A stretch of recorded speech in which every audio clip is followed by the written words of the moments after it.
So, ito na yung final. Final Barrio Fiesta. Mechado.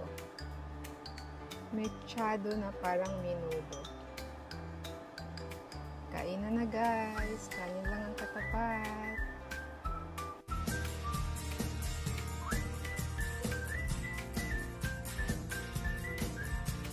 New day, new vlog.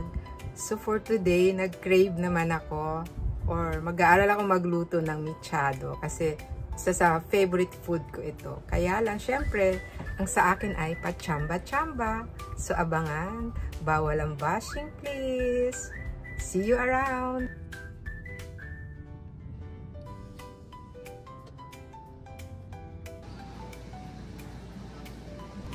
Buying meat for my mechado.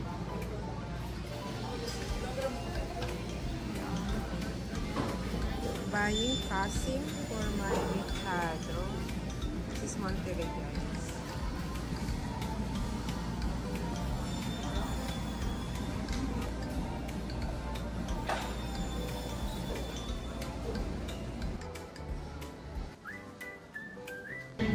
Yeah, buying this for my mechado.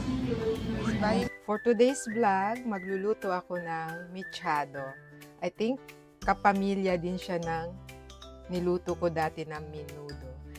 This time, this is a beef na pinakat ko ng ganyan.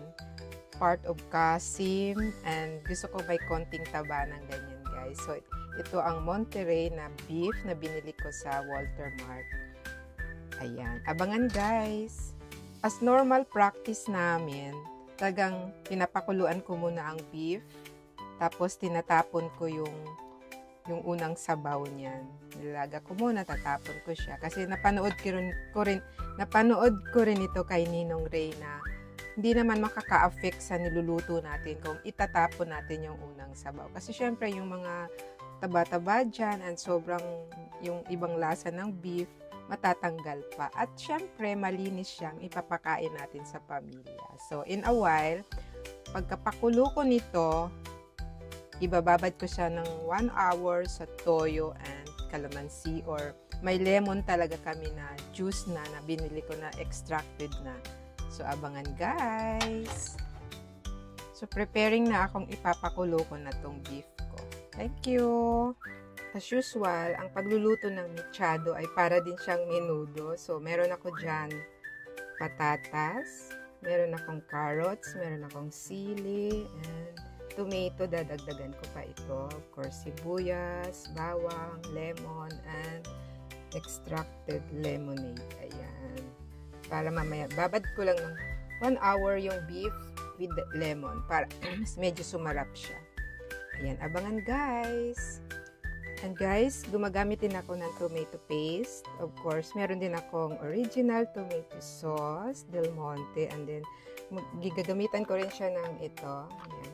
Green peas, and of course, na traditional na sa akin maglagay ng garbanzos, guys. Ayan, abangan ang mechado, my own version. Ready ko nang i-boil ito.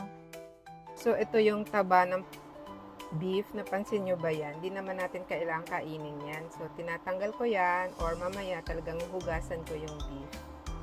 Para at least hindi na masyadong mataba yung kakainin natin. Or, yan. Minsan nakakatakot din kumain ng bulalo. Kunyari na sa bulaluhan ko. Hindi natin alam paano nila nilalaga yung beef. Kaya, usually ay mas gusto ko ako na lang nagbubulalo.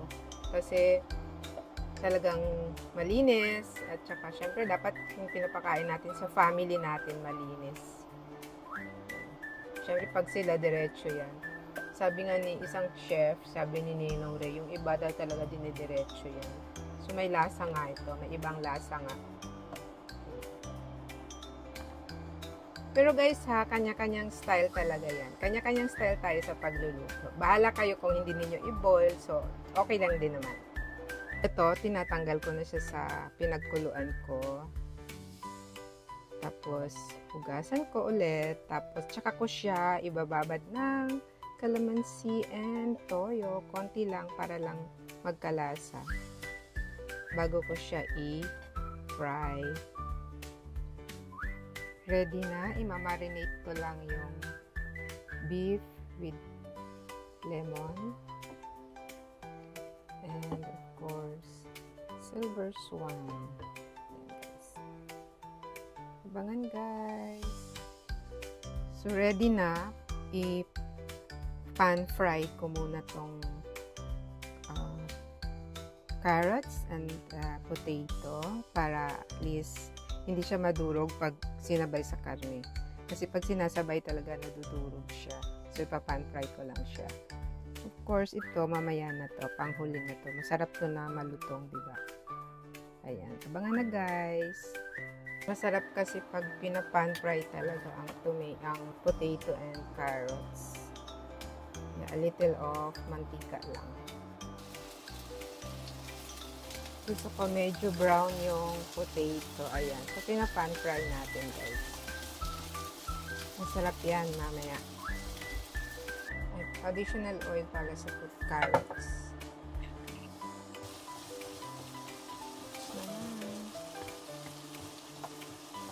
Ipa-pan fry din natin.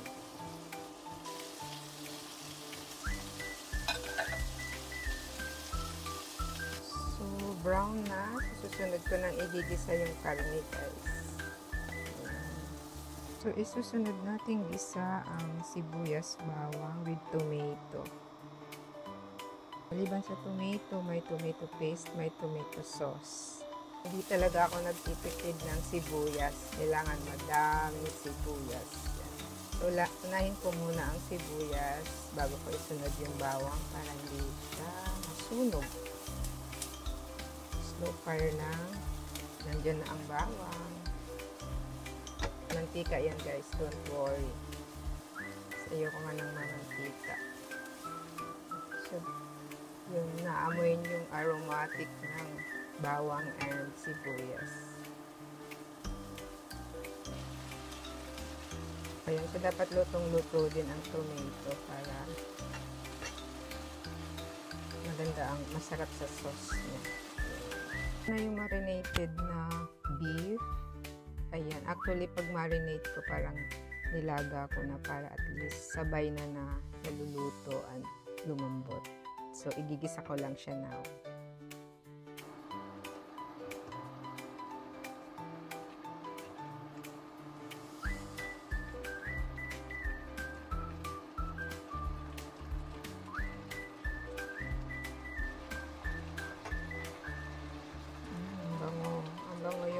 Lemon.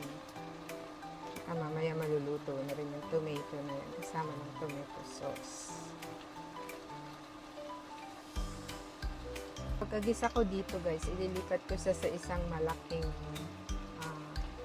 pan or kaserola kasi medyo mababaw yung pan ko na to. And may gulay pa. And of course, palalambutin pa. So, ililipat ko siya. Siyempre, maglalagay tayo ng beef broth mamaya. Meanwhile, igigisa ko lang.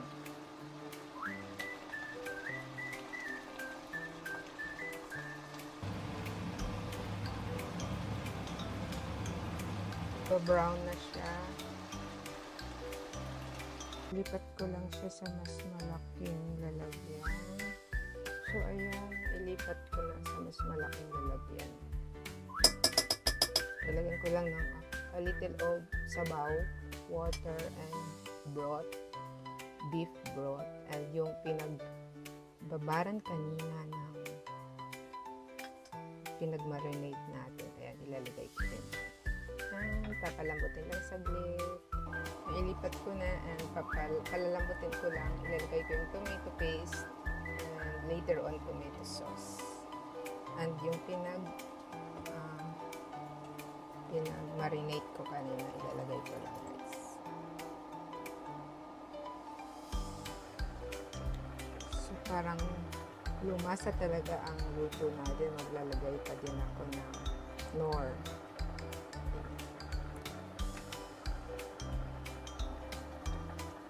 Let's wait for 30 minutes or 45 minutes.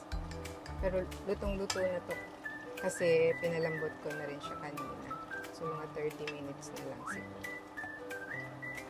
Habang minarinate ko kasi, inano ko na talaga siya. Sinalang ko na. Naglagay ako ng konting salt. Naglagay din ako a little of Ajinomoto. And of course, paminta. Hayaan lang muna natin guys. Yan. Sa 15 minutes ilalagay ko yung tomato paste. So it's boiling. About to put the tomato paste. And additional aromatics guys. Naglalagay ako ng bay leaves. Ayan. Lagay ko lang. So, ang paglagay ko ng tomato paste, after ko na siya medyo napalambot. Kasi, na-realize ko dati nasusunog siya or dumidikit. So, ilalagay ko na. Mas gusto ko itong maliliit na packaging, guys.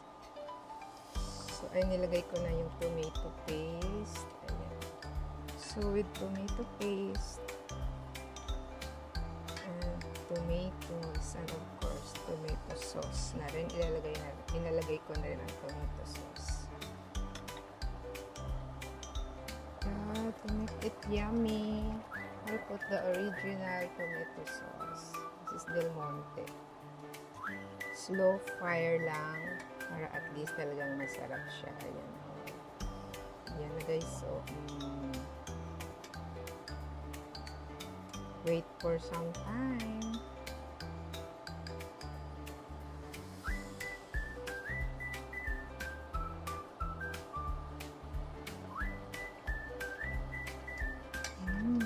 Malambot na guys. Lagay ako ng green peas guys. Hintay ko lang lumambot ng konti pa yung karne. Ilalagay ko na ito. Ilagay ko na ang sili. Peas guys na binili ko lang. Ito yung huling-huli natin ilalagay na. Charan! Ito, ilalagay ko na.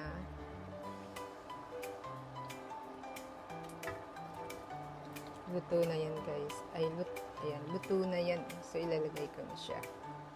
So, ano nang sinabi ng fiesta dyan? Ayan.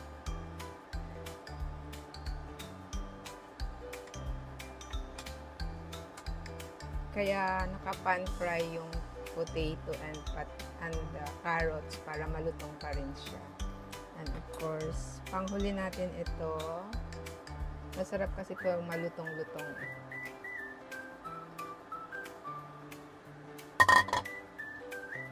Nakalimutan. Yum, yum, yum. Barrio Fiesta. Kainan na guys. Kasi pre-cook naman yung mga ibang gulay natin. Yung hindi ko pala na i-pan fry yung sili. Pero okay naman yan. Okay yan, malutong. So, ito na yung final. Final Barrio Fiesta.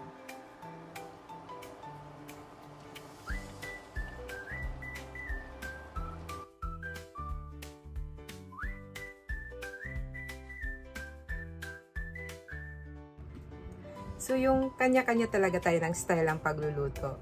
Yung sobrang sarap na sa akin, maaaring hindi naman masarap sa inyo or sa tingin ninyo hindi masarap. So, no bashing. At least, successful ako sa pagluluto ko today. And, kanin lang ang katapat. Bye!